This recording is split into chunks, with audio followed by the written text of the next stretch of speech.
Hello folks. Alright, well this time I want to get into discussions of bug tracking, bug reports, bug tracking, bug analysis, where we're trying to look at all of the defects that happen in a product after we think it's ready to go and keeping track of what kind of a state they're in, what we're doing about them, what's been reported.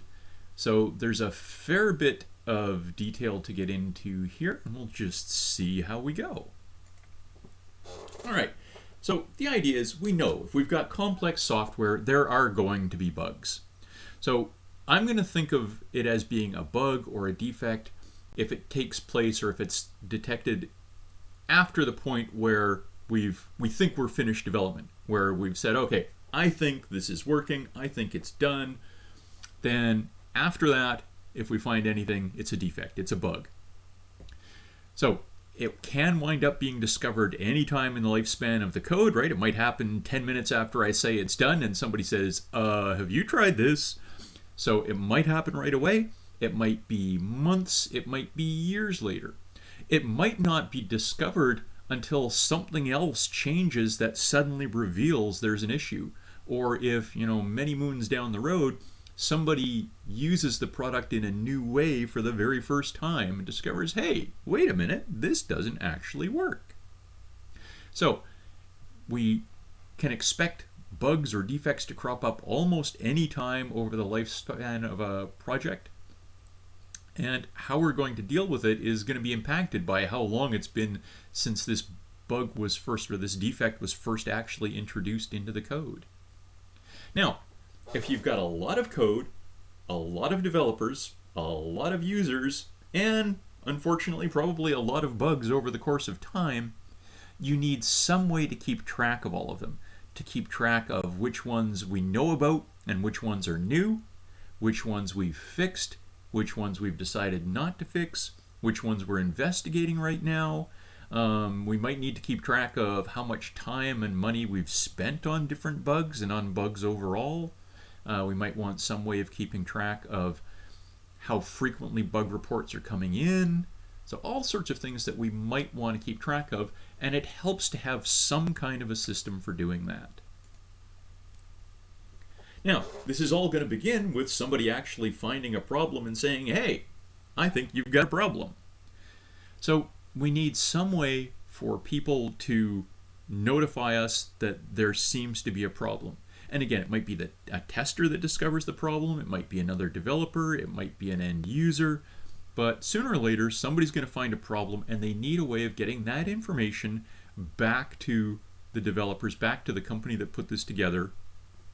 And so you need some kind of a system for reporting your bugs. The information might start off in a whole variety of different ways. Somebody might email us this problem, they might text us, they might be chatting with us, they might corner us in the hallway and say, hey, wait a minute, this doesn't work. They might phone us, all sorts of ways that the information might come in. And one of the side effects of that is that it might go through potentially several layers before it gets to a developer, right? It might be the case that user discovers a problem, they talk to somebody else, they call it in to report it to a support person, the support person files the report. You never know how long a chain something might go through between the person who actually encountered the problem and the person who is eventually tasked with trying to look at the code and figure out what's going on. So you might not get a chance to talk directly to the person who first found the issue.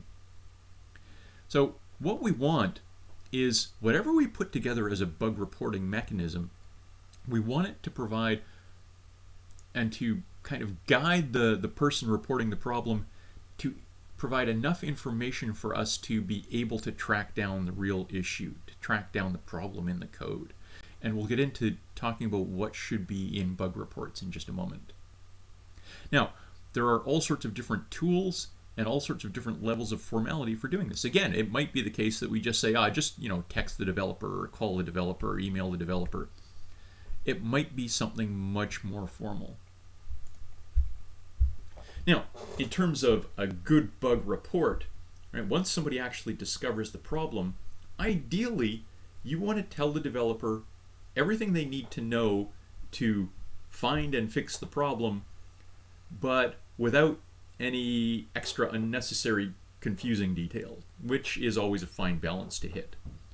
So, at the very least, we want to come up with some smallest sequence necessary to reproduce the bug. So to get this problem to happen, I do this, this, this, this, and this. And then what should happen is blah, but what actually happens is this other thing. So those three things together, telling the developer exactly how to set it up so the problem occurs, what you thought should have happened, and what actually happened, those are crucial. Now it also helps to give some kind of an idea of how serious a problem this is. Is this just something, it would be nice if we got this cleaned up, but it's not really a big deal? Or is this, we can't function, our business relies on this, I need it yesterday? How serious is it? How urgent is it? How critical is it? Right? So that we've got some view of where to place this on the scale of all the different things the developers are looking at. It can also be really helpful to identify what platform you're running on, what operating system, what version of the software you're running, what version of the operating system you're running. Did this happen on an iPhone, or did this happen on my, an old Windows XP machine? What is it, right? What was I using this on? And again, that's going to give the developer information about where potential issues might come from. Now, once somebody somewhere goes through and files their bug reports, provides this information to whoever's eventually going to wind up using it, we have to decide what we're going to do about it. And again, different organizations, different teams are going to have different levels of formality for this process. But somebody needs to take a look at that bug report and decide, is this something new? Is this something that we haven't heard of before? Is this a new bug? Right? Is this a bug that we aren't already aware of? Or again, flip side, is this one that we already know about? It's like, thanks, you're the 10th person to call us about that today. We're on it, we'll get back to you. So we need to decide if this is something new or something that we're already aware of. If it's something new, then we might need to look at it and say, okay, is this actually a bug? Right? It's not that unusual for people to misunderstand how something is supposed to work, or for a user to simply make a mistake when they're doing something, right? And they type in a command slightly wrong, it didn't work. Well, so again, we have to look at what they did and what they provided and see if it really is a bug. If it is, if we decide, okay, yep, this does look like it's an issue, then we need some kind of an initial idea of, well, how tough is this one going to be to deal with? All right, we've got the priority information from the user, so we've got some kind of an idea on how urgent it is or isn't. We need some kind of an idea, just an initial ballpark that might be way off, but some initial guesstimate of how difficult this is going to be to track down. How long is it going to take us? Who does this have? Does this have to go to a network specialist? Does this have to go to a database specialist? Is this something that one of the interface people are going to track down? So what kind of an area is it? How difficult is it likely to be for us to possibly just identify what the problem truly is? And then as a next step, how difficult is it going to be to fix? So how much is it going to cost for us to figure out what the problem is? And then how much is it going to cost for us to fix it? So somebody needs to decide if we're going to actually assign somebody to work on it. Right? There are going to be all sorts of competing priorities. Right? There's the development of the next product. There's whatever else people are assigned to work on right now. There's a bunch of other bug fixes in the queue. So somebody needs to decide, yes or no, are we going to work on this one? Are we going to work on this one right away, or are we going to add it to, the end of somebody's queue? Will we try and fix it? Who's going to be assigned to it? And who pays for this? Right? That's one of the issues that always crops up. there are usually going to be some collection of agreements where you're going through and saying, "Oh, okay, well, we will take care of bugs in the existing code base. If there's things in this other aspect, you might have arrangements with the client to say, if there are problems in these add-ons or these extras that you wanted, you'll pay for them. Or we'll provide basic maintenance for this fee. If you want something beyond that, then you have to pay extra for it." So there are always going to be issues in determining who's actually going to do it, who's going to pay for it, and when's it going to happen compared to all the other things that are going on right now. Now, again, if we've got lots of bugs and lots of people working on them, we need some way of keeping track of all of them. Which are the ones that we know about? Which are the ones that have been reported but aren't really bugs? So if we get that same report in again, or a very similar report, we can look at that and go, no, we know about that. That's not really an issue, blah. Or again, we can look it up and say, yeah, we know about that one, we're working on it. So we're going to want some kind of system for keeping track of past and current bugs, so that we can look up what we're doing about them, what we know about them so far, what the status is. And you'll find there's a ton of different bug tracking or issue tracking systems out there. So I just referred to this one page that has a table of all sorts of different bug tracking systems out there, issue tracking systems out there, the features that they offer, the licensing for them, what language they're written in, when they were active, all that sort of thing. So again, there are a ton of them out there. Feel free to go through and maybe explore some of the open source ones and give them a try, just for an idea of how they actually work. But you are going to find that they have a huge range of different formats that they use for getting the information, and different reporting levels for what they can tell you about the bugs in your system. So they'll keep different levels of detail for each bug. So typically you're going to have a status field for the bug, the day it was reported, the day that you first analyzed it, the day that it was fixed, something about the nature of it, what date and build of the product introduced it, all that kind of information, so that you can go through and report on this kind of thing over time.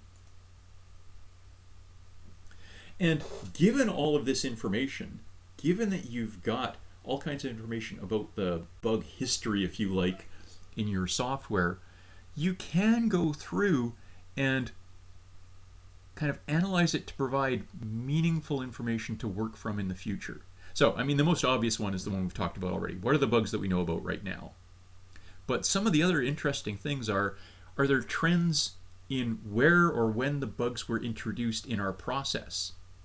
Do a lot of our bugs seem to be coming from things that happened during the writing of the specifications or during the design process? Or were they mostly implementation? Or have a lot of them been coming from maintenance that we did? Are there trends in terms of what version of our product seem to introduce the most of them? Right? So you can start looking at, are there things that we should be doing differently in the way we write our specifications or do our design or do our maintenance? Are there trends in specific areas? Does it seem to be cropping up more in network code or interface code or database code? Can we see trends in how much time and money we're spending on things? Does it seem like every month we're spending more and more and more and more and more time and money on our bugs? Is this an indication that perhaps we should be doing something to refactor our code, to rewrite portions of the system because they are getting difficult to maintain, or because they do have sort of significant issues in them? Are there trends in how long it's taking us to find bugs or analyze bugs or fix the bugs? Again, it can be an indication that your code base is starting to deteriorate. You're starting to get into the sort of spaghetti code where we've piled fix upon fix upon fix upon fix over the years, and it's getting more difficult to do that effectively. That kind of information might influence how and when we decide to rewrite things or replace things. So it's all useful information. But of course, it comes at a cost, right? To analyze this information, we have to be recording that information. And so you want to think about how much time and effort you're putting into recording the information, gathering the information, and analyzing the information to see what kind of benefits you get from it.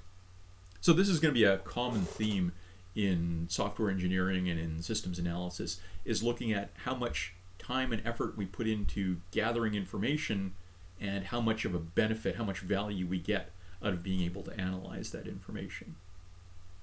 All right, I will leave the bug aspects there for now.